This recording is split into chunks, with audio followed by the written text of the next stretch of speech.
పరిస్థితులు ఇట్లా ఉంటే ముఖ్యమంత్రి రేవంత్ రెడ్డి గారేమో ఇవాళ రోమ్ నగరం తగలబడుతుంటే ఆయన నీరో చక్రవర్తి ఎవరో ఫిడేల్ వాయించుకుంటూ కూర్చున్నాడంట. ఉన్న ఊరే బాగాలేదు మీ నాయకత్వంలో చెత్తదీసేటోడు లేడు, స్ట్రీట్ లైట్స్ వెలిగించేటోడు లేడు, ఆఖరికి మోరీలు పొంగుతుంటే ప్రజల మోరీల్లో కొట్టుకొని పోతుంటే ఉన్న నగరాన్నే పట్టించుకునే నాదుడు లేడు ఇవాళ మున్సిపల్ మంత్రిగా రేవంత్ రెడ్డి గారు ఉంటే. కానీ ఆయనేమో కొత్త నగరాలు కడతా చెప్పి నిన్న శంకుస్థాపన లేచి ఏదో ఉదరగొట్టే ఉపన్యాసాలు ఇస్తా ఉన్నాడు. నేను ఫ్యూచర్ సిటీ కడతా, ఇది కడతా, అది కడతా. ఉన్న నగరం చూడమంటే ఇది చాతనైతే లేదు. ఉన్న నగరాన్ని ఏమో ఉద్ధరించే పరిస్థితి లేదు, కానీ కొత్త నగరాన్ని కడతానని చెప్పి ఇవాళ పోజులు కొడతా ఉన్నారు.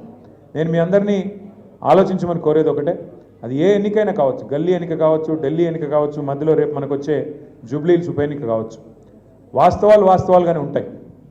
వాస్తవాలు ఏంటి అంటే ఒకసారి మనం చరిత్ర పుటల్లోకి తిరిగి చూస్తే ఖచ్చితంగా భారతదేశం మొత్తంలోనే తెలుగువారంటూ ఉన్నారు అని భారతదేశం మొత్తానికి తెలిసేలాగా చేసిన నాయకుడు ఎవరు అంటే నిర్ద్వందంగా చెప్పొచ్చు అన్న ఎన్టీ రామారావు గారు. ఆనాడు తెలుగుదేశం పార్టీ పెట్టడంతో ఆనాడు భారతదేశంలో తెలుగువారికంటూ ప్రత్యేకత తెచ్చింది అన్న నందమూరి తారక రామారావు గారు. ఆ తర్వాత మళ్ళీ తెలంగాణ వాడంటూ ఉన్నాడు అని దేశానికి పరిచయం చేసింది ఎవరంటే ఖచ్చితంగా మన నాయకుడు కేసీఆర్ గారని చెప్పక తప్పదు. తెలంగాణ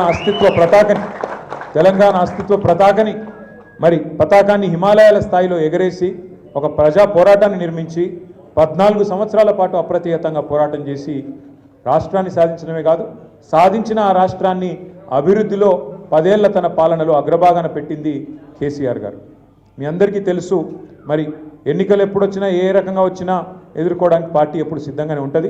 మరి ఇప్పుడు స్థానిక సంస్థల ఎన్నికలు వచ్చాయని చెప్తున్నారు, అది కూడా ఎదుర్కొందాం.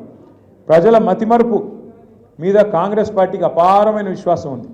వాళ్ళు ఏమనుకుంటున్నారంటే మేము ఎన్నికల ముందు చెప్పినవన్నీ ప్రజలు మర్చిపోయారు, ఎన్నికలకు ముందు ఏదైతే మేము అరచేతిలో వైకుంఠం చూపెట్టి ప్రజల్ని మోసం చేసి ఓట్లు తెచ్చుకున్నామో ఆ విషయం అంతా ప్రజలు మర్చిపోయారని చెప్పి కాంగ్రెస్ పార్టీ వాళ్ళు అనుకుంటా ఉన్నారు. ఎన్ని మాటలు చెప్పారో కాంగ్రెస్ వాళ్ళు మర్చిపోయారు, కానీ ప్రజలు మర్చిపోలేదు. అందుకే నిన్న ఒక వినూత్నమైన కార్యక్రమాన్ని తీసుకున్నాం.